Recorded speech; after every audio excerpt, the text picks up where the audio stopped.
Salam sakti, sabda Kristus memberkati. Bapak, Ibu, dan juga anak-anak sekalian, seluruh keluarga besar SKKK dan juga GKKK Yogyakarta. Saya yakin keadaan Bapak, Ibu, dan juga anak-anak sekalian ada dalam keadaan baik. Kenapa? Karena Sang Immanuel, Allah yang menyertai kita, berjanji untuk menemani dan menyertai kita sampai kapanpun.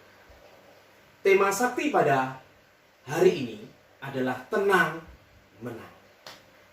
Markus pasalnya yang keempat, ayat yang ke-39 berbunyi demikian.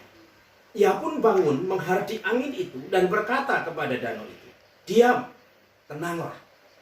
Lalu angin itu reda dan danau itu menjadi teduh sekali. Tenang? Bagaimana mungkin bisa tenang di tengah-tengah keadaan yang serba terbatas? Terbatas di dalam jarak dan terbatas di dalam bergerak. Kita harus jaga jarak. Kita juga terbatas untuk bepergian. Bagaimana mungkin bisa tenang kalau pemasukan makin berkurang dan pengeluaran itu makin bertambah? Bagaimana bisa kita tenang kalau setiap hari kita terancam oleh yang namanya corona yang belum ada vaksin dan obat? Dan bagaimana bisa kita tenang kalau setiap hari kita mendengar makin bertambah banyak yang terkena positif dan juga makin bertambah pula yang meninggal dunia akibat corona?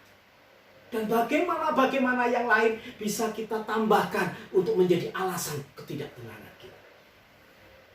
Sama seperti kita para murid yang ada di kapal itu pun penuh dengan ketidaktenangan. Dan mereka bertanya, bagaimana bisa tenang kalau kemudian ombak itu makin tinggi? Bagaimana bisa tenang kalau angin itu telah menggoncang-goncangkan kapalnya sedemikian rupa? Dan bagaimana bisa tenang kalau angin itu makin kencang menerpa mereka? Dan bagaimana mereka bisa tenang kalau air itu makin memenuhi kapal mereka? Yang luar biasa, di tengah-tengah ketidaktenangan itu, tiba-tiba Yesus hadir. Yesus yang dituduh oleh mereka tidak peduli, Yesus itu bangun dan menghardik angin itu.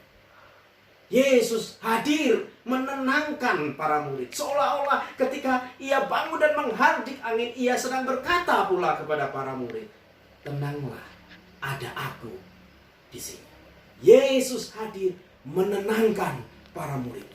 Di tengah-tengah ketidaktenangan itu, Yesus ada di situ. Dan ia ingin meneduhkan hati para muridnya. Sama seperti dengan para murid itu. Hari ini pun di tengah-tengah ketidaktenangan kita, mari kita meyakini ada pribadi kedua yang pernah menjadi manusia. Yang hidup, mati di atas kayu salib.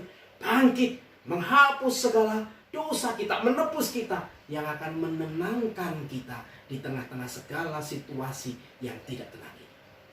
Yesus hadir memberikan ketenangan. Dan yang lebih luar biasa, dia tidak hanya hadir, Bapak, Ibu, dan juga anak-anak sekalian. Ketika ia hadir, dia kemudian berkata kepada angin, "Diam, tenanglah." Dan seketika angin itu menjadi teduh, damai itu menjadi tenang sekali. Yesus tidak hanya hadir, tetapi ia hadir dengan kuasa yang tidak terbatas. Kuasa yang melampaui segala kuasa yang ada di dunia ini. Sehingga kehadirannya dengan kuasanya membuat segala sesuatu bisa tenang. Bapak, Ibu, dan juga anak-anak sekalian, memang dunia menakutkan kita. Memang ketidaktenangan menggoncang kita. Seperti kapal kehidupan kita sedang diombang-ambingkan oleh angin ribut. Tapi percayalah bahwa Yesus hadir dan Yesus berkuasa. Sehingga kita bisa berkata, tenang, menang bersama Yesus yang hadir dan Yesus yang bertindak.